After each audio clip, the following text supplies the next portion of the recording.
नमस्कार, मैं हूं Neha Dubey. Courts this week में आपका बहुत स्वागत है। इस बुलेटिन में अगले आधे घंटे हम आपको इस हफ्ते की कोर्ट से जुड़ी बड़ी खबरों से करवाएंगे रूबरू। तमाम कोर्ट की कार्रवाई और सुप्रीम कोर्ट से लेकर हाई कोर्ट्स और लोअर कोर्ट्स तक के फैसलों को रखेंगे आपके सामने।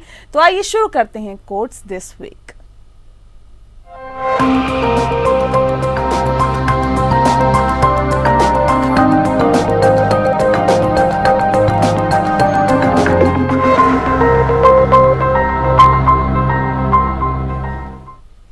सुप्रीम कोर्ट ने बिल्किस बानो की पुनरीक्षण याचिका को खारिज कर दिया है। बानो ने सामूहिक बलात्कार मामले के 11 दोषियों की रिहाई को चुनौती दी थी। उन्होंने अपनी याचिका में रिहाई के आदेश की समीक्षा करने का अनुरोध किया था। सुप्रीम कोर्ट ने गुजरात दंगों की पीड़ित बिल्किस बानो की याचिका पर सुनवाई के लिए जल्द नई बेंच गठित करने से इनकार कर दिया था।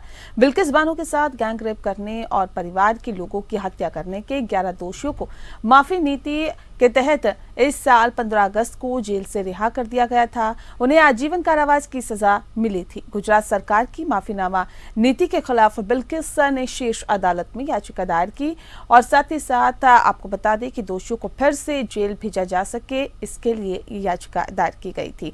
बिल्किस बानो 2002 दंगों के दौरान बलात्कार की शिकार हुई थी और उनके परिवार के 7 सदस्यों की हत्या कर दी गई थी। बानो ने पुनरीक्षण याचिका के अलावा दोषियों की सजा माफ किए जाने के फैसले को चुनौती देते हुए एक अलग याचिका दायर की थी। 2002 गोधरा में ट्रेन जलाकर 59 लोगों की हत्या करने के मामले में एक दोषी को सुप्रीम कोर्ट ने जमानत दे दी है। दोषी फारूक को उम्र कैद की सजा सुनाई गई है। वह पिछले 17 साल से जेल में बंद है। सुप्रीम कोर्ट ने गुजरात सरकार के कड़े विरोध के बावजूद फारूक को जमानत दी। फारूक जलती ट्रेन पर पत्थरबाजी करने का दोषी पाया गया था। फारूक ने ट्रेन पर इसलिए पत्थरबाजी की थी ताकि जलती ट्रेन से लोग उतर न पाए और उनकी मौत हो जाए। सुप्रीम कोर्ट ने कहा कि दोषी फारूक 2004 से जेल में है। वो पिछले 17 साल जेल में रह चुका है, लिहाजा उसे जेल से जमानत पर रिहा किया जाए। सुप्रीम कोर्ट इसी मामले में बाकी बचे 17 दोषियों की अपीलों पर क्रिसमस की छुट्टियों के बाद जनवरी में सुनवाई करेगा।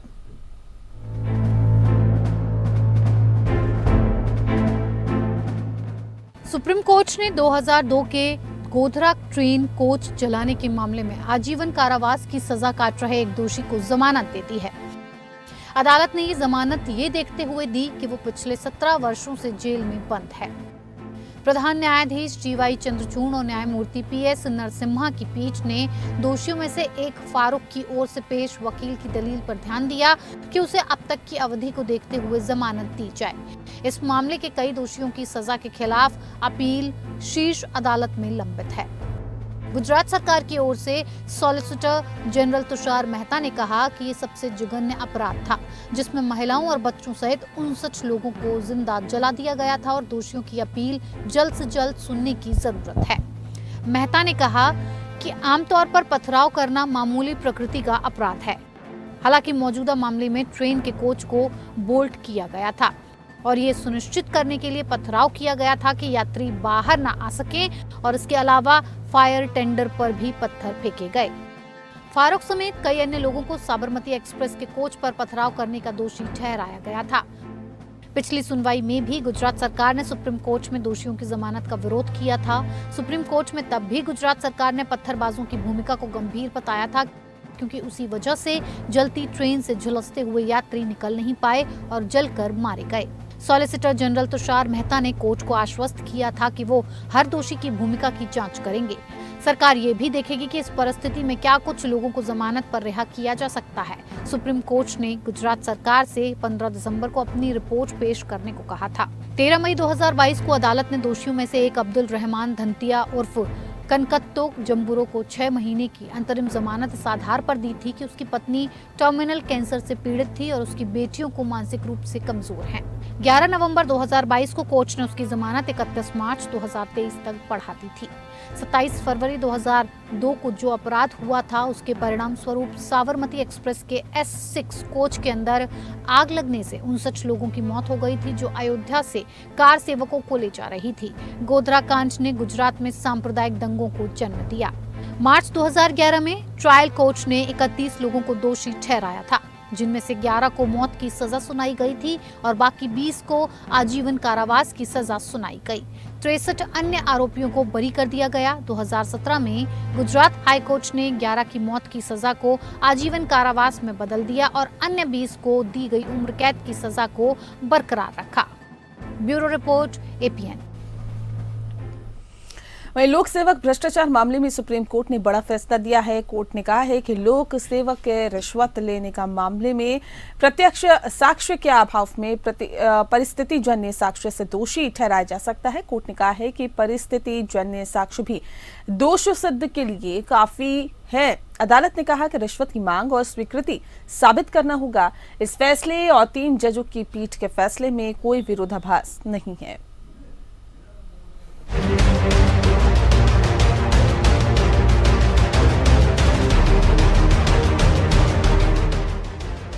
सुप्रीम कोर्ट ने भ्रष्टाचार पर बड़ा फैसला दिया है। सुप्रीम कोर्ट ने कहा कि भ्रष्टाचार निवारण अधिनियम के तहत एक लोक सेवक को प्रत्यक्ष साक्ष्य के अभाव में परिस्थिति जन्य साक्ष्य के आधार पर भ्रष्टाचार निवारण अधिनियम के तहत दोषी ठहराया जा सकता है। बेंच ने कहा कि घूस की मांग और घूस लेने का सबूत अगर दस्तावेज मौखिक रूप से नहीं मिलता तो परिस्थिति जन्य साक्ष्य भी दोष सिद्धि के लिए काफी है। Justice Abdul Nazeer, justice BR Gavai, justice AS Bopanna, justice V Ramasubramanian और जस्टिस BV नागरत्ना की 5 जजों की पीठ ने फैसला सुनाया। कोर्ट ने कहा कि मृत्यु या अन्य कारणों से शिकायतकर्ता का प्रत्यक्ष साक्ष्य उपलब्ध न होने पर भी PC अधिनियम के तहत लोक सेवक को दोषी ठहराया जा सकता है। रिश्वत की मांग परिस्थितियों के आधार पर निष्कर्षात्मक साक्ष्य के माध्यम से सिद्ध की जाती है। जस्टिस नागरत्ना ने फैसला सुनाया, आरोपी के अपराध को साबित करने के लिए अभियोजन पक्ष को पहले रिश्वत की मांग और बाद में स्वीकृति को तथ्य के रूप में साबित करना होगा। बेंच ने कहा कि अगर लोक सेवक द्वारा बिना किसी मांग के रिश्वत दिया गया और लोक सेवक ने रिश्वत ले लिया तो ये धारा 7 के अनुसार स्वीकृति का मामला बनता है। अगर लोक सेवक घूस की मांग करता है और देने वाला उसे स्वीकार करता है तो ये प्राप्ति का मामला है। दोनों मामलों में प्रस्ताव और मांग को अभियोजन पक्ष द्वारा साबित करना होगा। 5 न्यायाधीशों की संविधान पीठ ने कहा कि शिकायतकर्ताओं के साथ साथ अभियोजन पक्ष को भी ईमानदार प्रयास करना चाहिए ताकि भ्रष्ट लोक सेवकों को सजा दी जा सके और उन्हें दोषी ठहराया जा सके, ताकि प्रशासन और शासन भ्रष्टाचार से मुक्त हो सके। पीठ ने ये भी कहा कि इस फैसले और इसके लिए 3 न्यायाधीशों की पीठ के फैसले में कोई विरोधाभास नहीं है। 3 जजों वाली बेंच ने धारा 7 और धारा 13 उपधारा के तहत अपराधों के लिए दोष सिद्धि को बनाए रखने के लिए आवश्यक सबूत की प्रकृति और गुणवत्ता के संबंध में फैसले ने संविधान पीठ गठन किया था। भ्रष्टाचार निवारण अधिनियम संशोधित विधेयक 2018 में रिश्वत देने वाले को भी इसके दायरे में लाया गया है। इसमें भ्रष्टाचार पर लगाम लगाने और ईमानदार कर्मचारियों को संरक्षण देने का प्रावधान है। लोक सेवकों पर भ्रष्टाचार का मामला चलाने से पहले केंद्र के मामले में लोकपाल से और राज्यों के मामले में लोकायुक्त से अनुमति लेनी होगी। रिश्वत लेने वाले को अपना पक्ष रखने के लिए 7 दिन का समय दिया जाएगा, जिसे 15 दिन तक बढ़ाया जा सकता है। जांच के दौरान ये भी देखा जाएगा कि रिश्वत किन परिस्थितियों में दी गई है। Bureau report. लखीमपुर खीरी मामले में मुख्य आरोपी आशीष मिश्रा की जमानत पर सुनवाई हुई। सुप्रीम कोर्ट ने ट्रायल कोर्ट से जानकारी मांगी कि बिना किसी दूसरे मुकदमों पर असर डाले इस केस का निपटारा कितने समय में हो सकेगा। आशीष मिश्रा की ओर से मुकुल रोहतगी ने कहा कि वो घटना के समय कार में नहीं था, फिर भी 1 साल से ज्यादा जेल में है। पीठ ने कहा कि आरोपी पीड़ितों और समाज सहित सभी पक्षों के हितों में संतुलन साधने की जरूरत है। अगली सुनवाई 11 जनवरी को होगी।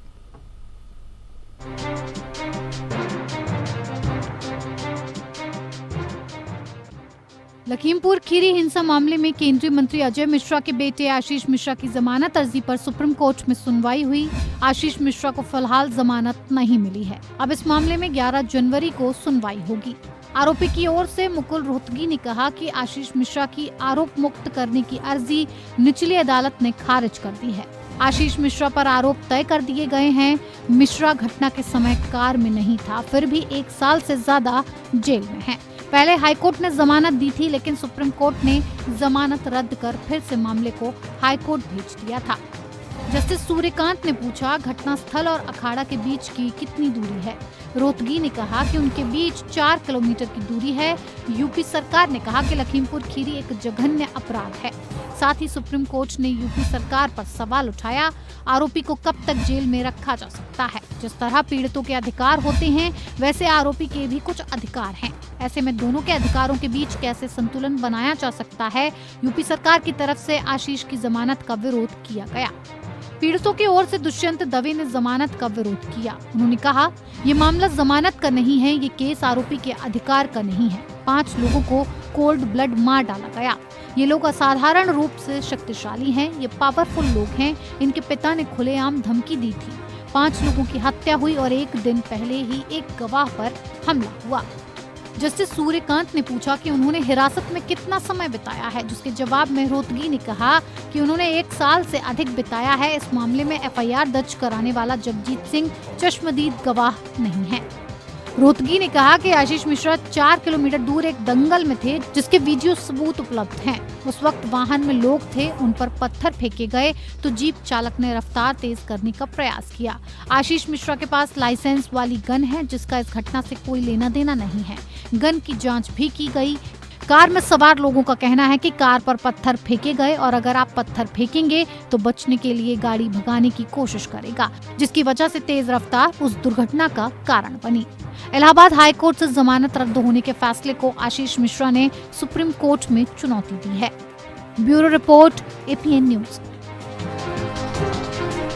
कोची के मर्दू में अवैध इमारतों को तोड़ने के मामले में सिक्योरिटी प्रदान करने की शर्त पर सुप्रीम कोर्ट ने 2 होम बिल्डर्स के अकाउंट अनफ्रीज किए हैं और संपत्तियों की कुर्की हटाई है। दरअसल बिल्डर ने कुर्की हटाने की अपील की थी। मकान मालिकों को मूल राशि का भुगतान नहीं करने पर सुप्रीम कोर्ट की फटकार भी लगी। 2 महीने के भीतर सुप्रीम कोर्ट के पहले के आदेशों का पालन करने का निर्देश दिया है। कोर्ट ने कहा है कि बिल्डर इसका पालन नहीं करते तो जिला कलेक्टर जिम्मेदार होंगे।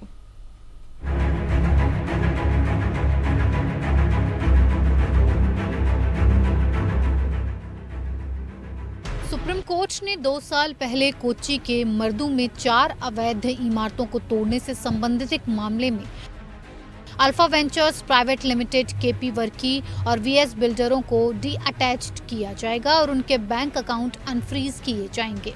जस्टिस BR गवई और जस्टिस विक्रम नाथ की बेंच ने आवेदक बिल्डरों को 25 करोड़ रुपए और 10 करोड़ रुपए की सिक्योरिटी प्रदान करने का निर्देश दिया, ताकि उनको उनकी संपत्तियों और बैंक खातों पर नियंत्रण मिल सके। केरल हाईकोर्ट के पूर्व जज जस्टिस के बालाकृष्णन नायर के नेतृत्व वाली समिति मुआवजे के दावों की देखरेख कर रही है। कमेटी के दिशा निर्देशों में सिक्योरिटी प्रदान की जानी है। अल्फा वेंचर्स की ओर से सीनियर एडवोकेट V गिरी ने दलील दी कि कुर्की आदेश को हटा लिया जाए, ताकि उन्हें दिवालियेपन की कगार से वापस लाया जा सके और उन्हें बकाया मूल राशि से ऊपर होम बायर्स को देय ब्याज का भुगतान करने की अनुमति दी जा सके। अदालत ने परियोजना के एक अन्य प्रस्तावक Holi faith builders and developers private limited को भी मकान मालिकों को मूल राशि का भुगतान नहीं करने के लिए फटकार लगाई और कंपनी को स्पष्ट रूप से 2 महीने के भीतर शीर्ष अदालत के पहले के आदेशों का पालन करने का निर्देश दिया। सीनियर एडवोकेट R बसंत ने स्वीकार किया, हम पैसे के लिए वास्तव में कठिन दबाव में हैं। कंपनी पैसे जुटाने में सक्षम नहीं है और न ही हमारे पास इसका कोई साधन है। जस्टिस गवई ने आगाह किया, अगर वे इसका पालन नहीं करते हैं तो हम जिला कलेक्टर को जिम्मेदार ठहराएंगे।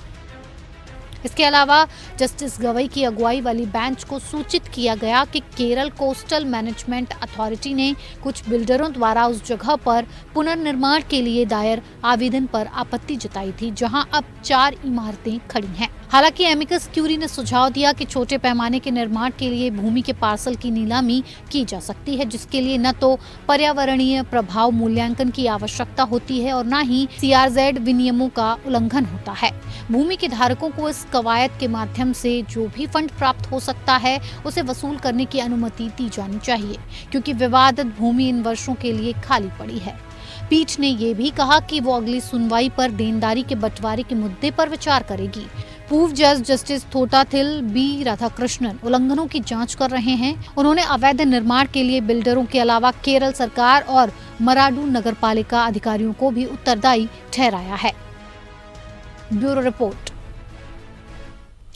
वहीं पूर्वांचल के माफिया डॉन और बाहुबली नेता मुख्तार अंसारी को एमपी एमएलए कोर्ट ने 1996 के अवधेश राय हत्याकांड में 10 साल के सश्रम कारावास की सजा सुनाई है।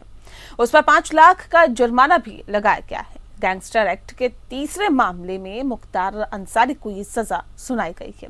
गैंगस्टर एक्ट में कुल 5 मामले थे। अंसारी अवधेश राय हत्याकांड में भी दोषी है। अंसारी के साथ उसके सहयोगी भीम सिंह को भी 10 साल की सजा दी गई है। गैंगस्टर एक्ट के तहत सजा सुनाने के बाद मुख्तार अंसारी को प्रयागराज कोर्ट ने प्रवर्तन निदेशालय को 10 दिन के रिमांड पर सौंप दिया है। मुख्तार को इससे पहले अलग अलग मामलों में 5 और 7 साल की जेल की सजा सुनाई जा चुकी है।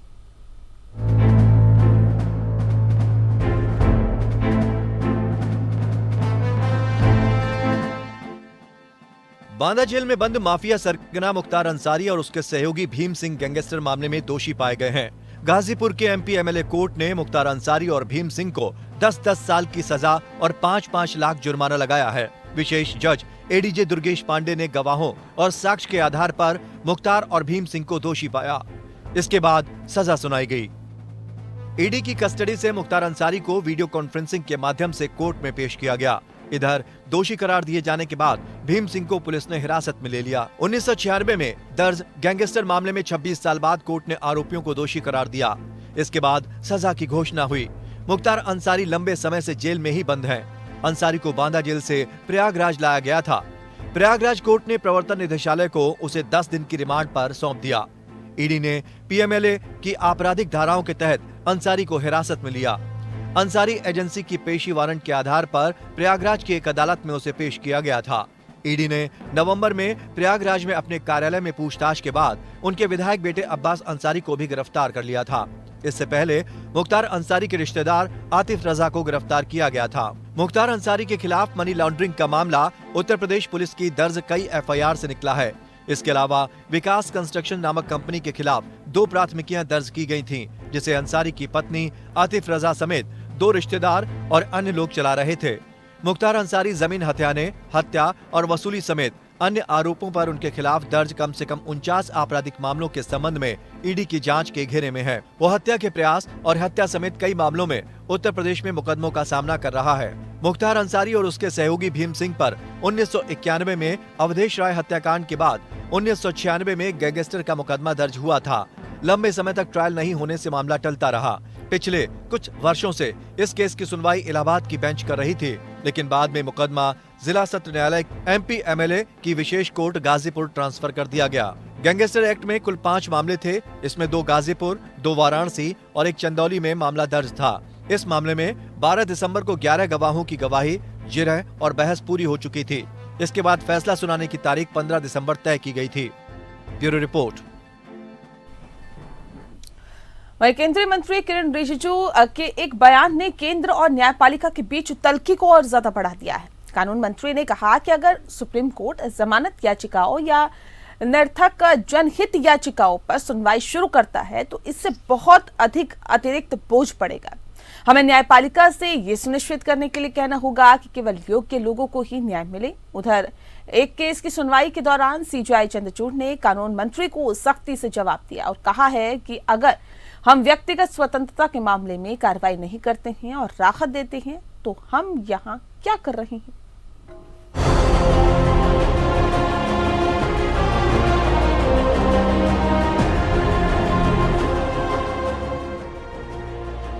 केंद्र सरकार और न्यायपालिका के बीच वैचारिक मतभेद और तनातनी तो अब जग जाहिर है।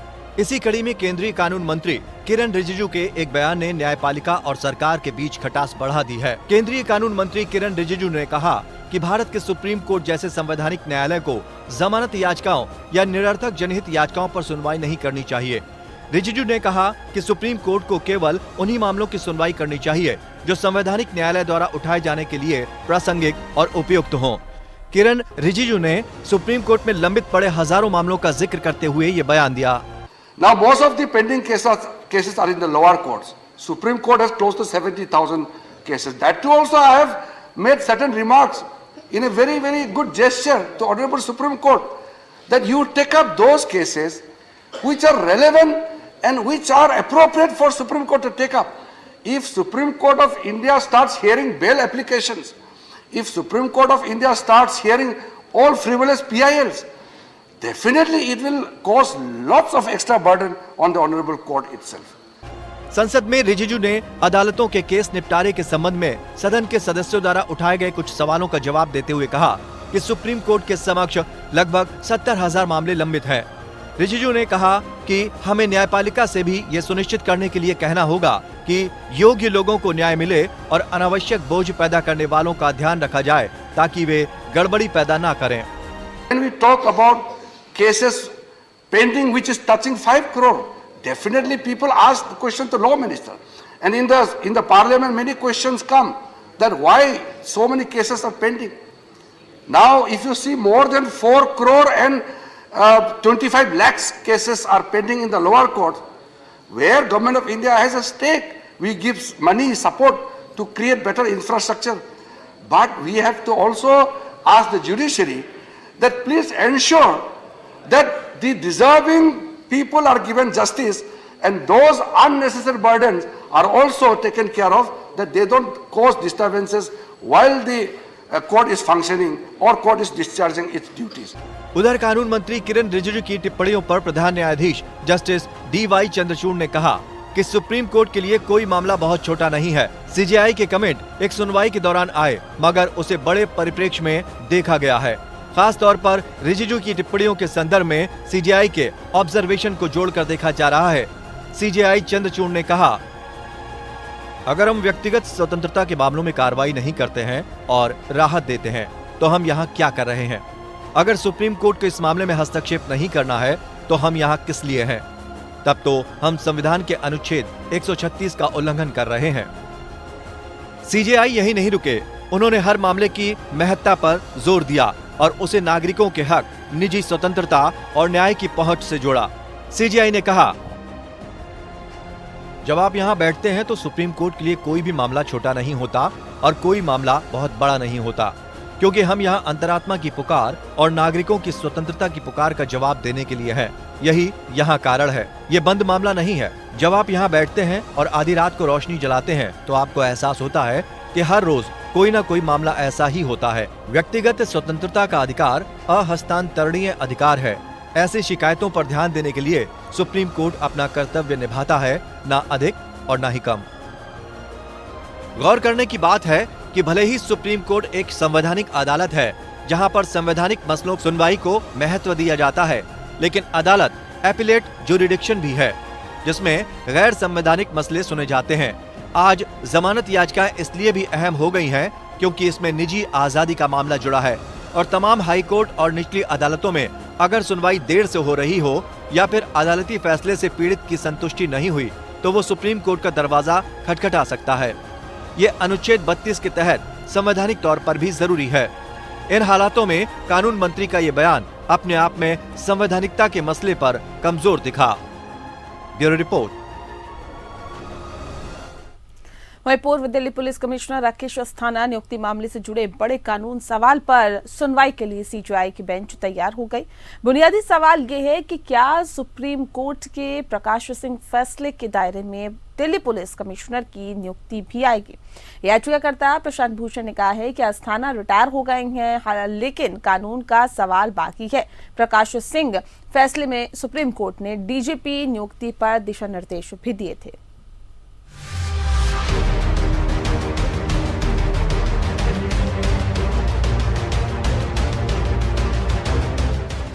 दिल्ली पुलिस कमिश्नर के तौर पर राकेश अस्थाना की नियुक्ति मामले में सुप्रीम कोर्ट में सुनवाई हुई। CJI चंद्रचूड़ की अध्यक्षता वाली बेंच इस बात के परीक्षण के लिए तैयार हो गया है कि क्या दिल्ली पुलिस कमिश्नर की नियुक्ति भी सुप्रीम कोर्ट के द्वारा राज्यों में DGP की नियुक्तियों को लेकर दिए गए फैसले के दायरे में आएगी। CJI के सामने याचिकाकर्ता प्रशांत भूषण ने कहा कि राकेश अस्थाना भले ही रिटायर हो गए हों, लेकिन कानून का सवाल अभी बाकी है, जिस पर सहमति जताते हुए CJI ने कहा, हम इस पर विचार करेंगे। दरअसल प्रकाश सिंह फैसले में सुप्रीम कोर्ट ने कहा था कि राज्य के DGP की नियुक्ति के लिए कम से कम 6 महीने का कार्यकाल बचा हो और वो नाम UPSC पैनल से भेजे जाएं। उनकी ही नियुक्ति DGP के तौर पर की जानी चाहिए। गैर सरकारी संगठन सीपीआईएल के जरिए एक याचिका सुप्रीम कोर्ट में दाखिल की गई है। राकेश अस्थाना की दिल्ली पुलिस आयुक्त के रूप में नियुक्ति को गैर सरकारी संगठन centre for public interest litigation ने चुनौती दी है। इससे पहले सुप्रीम कोर्ट ने केंद्र सरकार और अस्थाना से जवाब दाखिल करने को कहा था।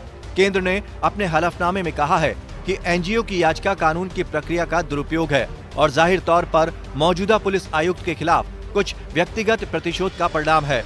हलफनामे में कहा गया है कि सार्वजनिक मुद्दों को उठाने का दावा करने वाले एनजीओ ने कभी भी 8 पूर्व पुलिस आयुक्तों की नियुक्ति को चुनौती देने पर विचार नहीं किया, हालांकि उन्हें उसी तरह से नियुक्त किया गया था जैसा कि अस्थाना के मामले में किया गया। वहीं राकेश अस्थाना ने अपने हलफनामे में कहा था कि उन्हें दिल्ली पुलिस कानून 1978 के तहत निर्धारित वैधानिक प्रक्रिया का पालन करके दिल्ली के पुलिस आयुक्त के रूप में नियुक्त किया गया। राष्ट्रीय राजधानी क्षेत्र सरकार GNCTD नियम 1993 का भी पालन किया गया।